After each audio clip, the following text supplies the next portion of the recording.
Malgré des journées très occupées, les enfoirés n'oublient pas, pour certains, de passer quelques moments ensemble une fois la journée terminée. À cette occasion, Nicolas Canteloup a révélé une petite habitude qui règne chez les membres de la troupe. Parmi la petite cinquantaine de personnalités présentes pour ce 38e concert des Enfoirés, Nicolas Canteloup fait partie des figures désormais installées.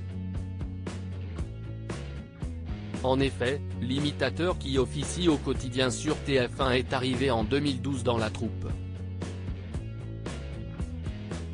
Depuis, il n'a jamais raté une édition. Ainsi, pour cette édition 2023, il fête sa 12e participation à ce grand spectacle de charité. Une expérience qui lui permet de glisser, à l'occasion, quelques anecdotes sur les coulisses. Lors de la salve de concert programmée en janvier dernier, il a répondu aux questions de quelques journalistes ayant fait le déplacement à Lyon pour l'occasion. L'humoriste a glissé dans la discussion une petite information sur le retour à l'hôtel des artistes. Plus on avance en âge, plus la réponse est non, raconte Nicolas Canteloup. Ce n'est un secret pour personne, les artistes invités dans la troupe des Enfoirés aiment se retrouver le soir pour prolonger la soirée avec des reprises et des concerts improvisés.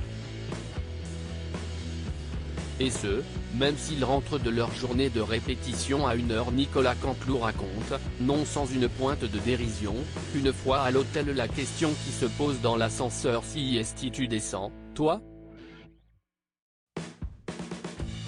De là, deux équipes se forment, la moitié dit, oh non, il y a 2 spectacles demain, je vais me coucher. Et plus on avance en âge, plus la réponse est non, se plaît-il à raconter. On ne peut pas se coucher tôt, explique Sophia Essaidi. La semaine est assez intense et longue, constate Nolwenn Leroy, confortant l'idée qu'il n'est pas toujours possible pour tous de veiller jusqu'à l'aube et pourtant certains y mettent de la bonne volonté.